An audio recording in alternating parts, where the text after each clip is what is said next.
After September 11, 2001, journalist and author Lawrence Wright wanted to understand the motives of Al-Qaeda, Osama bin Laden, and the 19 hijackers behind the deadliest terrorist attack ever to occur on American soil.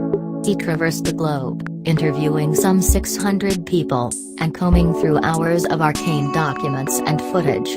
Those efforts culminated in the 2006 Pulitzer Prize-winning book The Looming Tower, Al-Qaeda and the Road to 9/11, seen by many as the definitive guide to understanding the extremist group.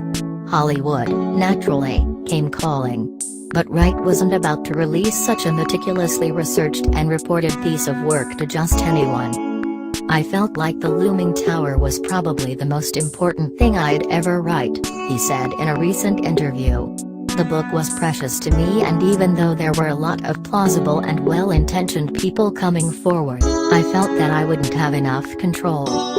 Instead, Wright and his good buddy, documentarian Alex Gibney, set out to corral the 480-page book, which spans 5 decades and multiple continents, into a digestible, 10-part series that begins ahead of the 1998 bombing of the U.S. Embassy in Nairobi, Kenya, and ends with September 11, 2001.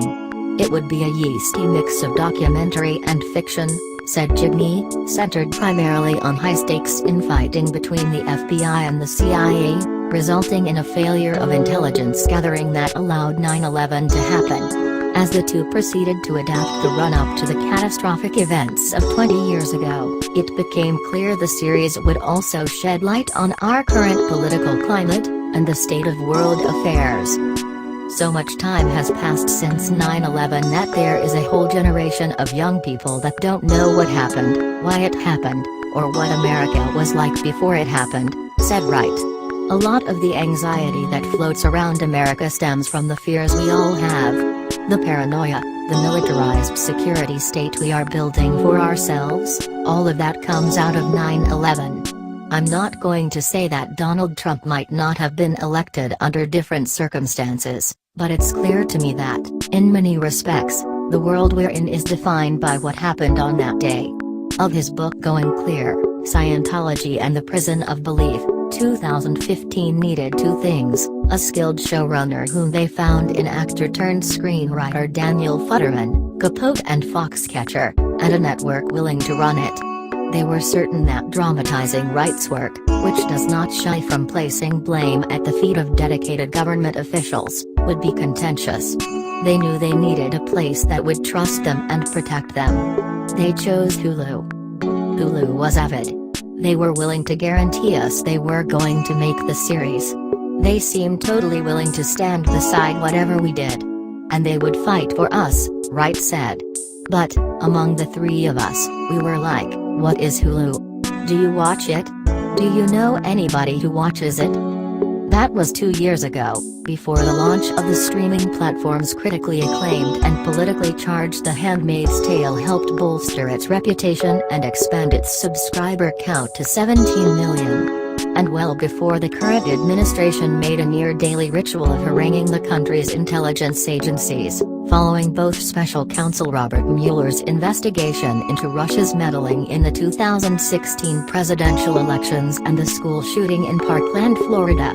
When the Looming Tower launches on the service on February 28, Hulu will now arguably be the home to 2 of the most politically resonant dramas in the Trump era.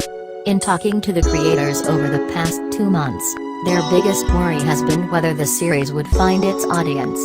If people do watch it, it'll spark a discussion, said Futterman. Even if it's a critical discussion, I think that's good. Still, there is added anxiety that a critical look at the FBI and CIA might fuel additional discord. I'm sure the hostility directed at both the FBI and the CIA will cause people to look at the series with, let's say, a more interested eye, Wright said in a follow-up email conversation earlier this week. These are flawed agencies, because they are human institutions, but they are staffed by real patriots. The rivalry and divisiveness that characterized the intelligence community may have caused the 9/11 plot to proceed. The political attacks on those agencies now creates a new, more intense divisiveness in Washington and in our country at large, which may have even greater consequences.